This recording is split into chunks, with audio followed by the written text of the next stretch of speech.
Good afternoon. My name is Alzabanes Batangkoy and this is my report about the skills needed by today's HR professionals. So ito yung mga kakayahan or skills na kailangan sa pagiging HR ngayon.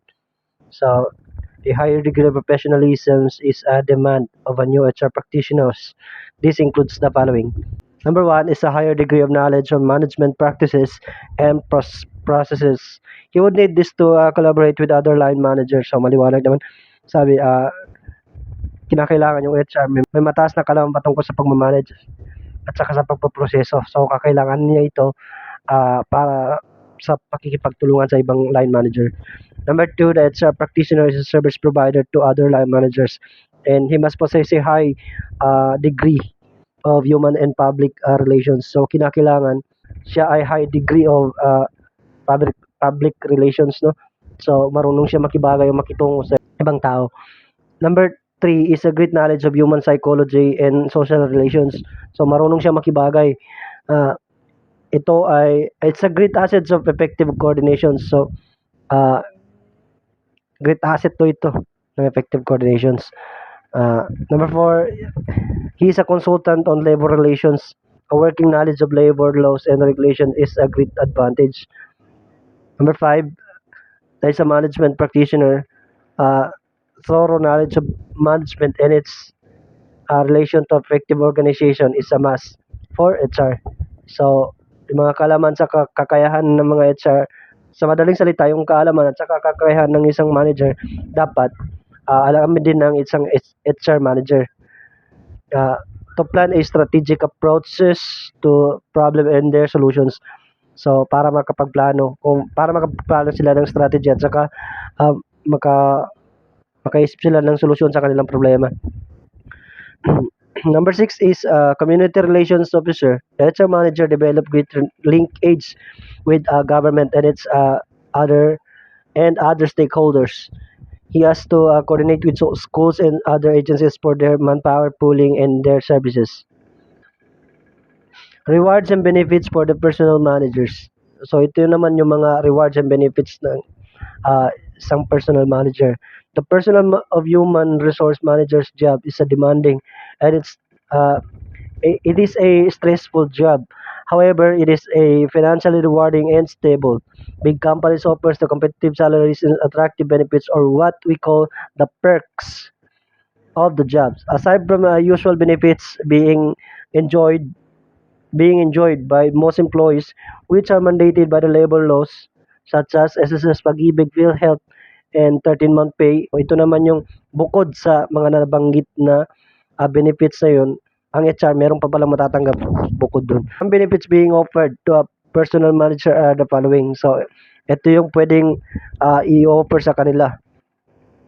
So, a car plan for free use of company transportations. Bibigyan sila ng free transportations. So, pwedeng issuean sila ng sasakyan para maka-attend sila sa lahat ng meetings. Number two is unlimited use of gasoline, free maintenance checkup. Number three, company cellular phone. So, ini-issuean din sila ng cellphone. Number three, representations allowance. So, may free allowance pa sila at saka free meals, ganyan. Budgets allot for the company manager in order to maintain a good image not only for the but also for the manager himself. Next one is education scholarships. So may free education sila, may a scholarship, ganyan. The manager are offered to scholarship and are given the opportunity to attend a conversations, seminars, and meeting for them to updated with latest trends in their development. So may free education, may free trends sa seminar, meron silang free seminars para hindi sila maiwan-iwan doon sa mga trends, no? Siyempre, dapat lahat ng bago is alam ng HR. Career advancement, another professional option for the personal management. So ito naman yung mga professional options para sa isang personal manager.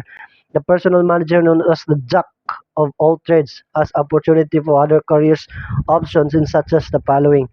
So first is college professor. So pwede rin siya magturo ng isang college. As a college, he can teach business subject, no? such as marketing, finance, human resource, and development. The next one is a vice president of the company. So this is due to promotion after showing and promoting excellently, performing excellently. So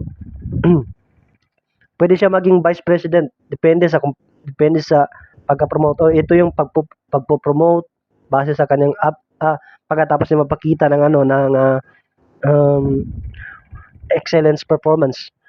Next one is a chief executive officer, CEO.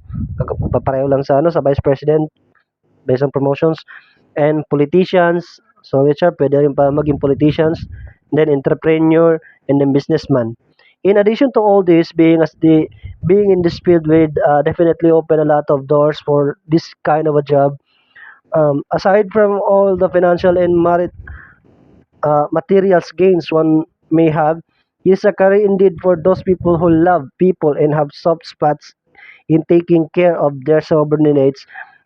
It that is the employees. Career path to HR management. So new college graduates who are interested in developing their career in the area of human resource must start in the lower level of HR functions.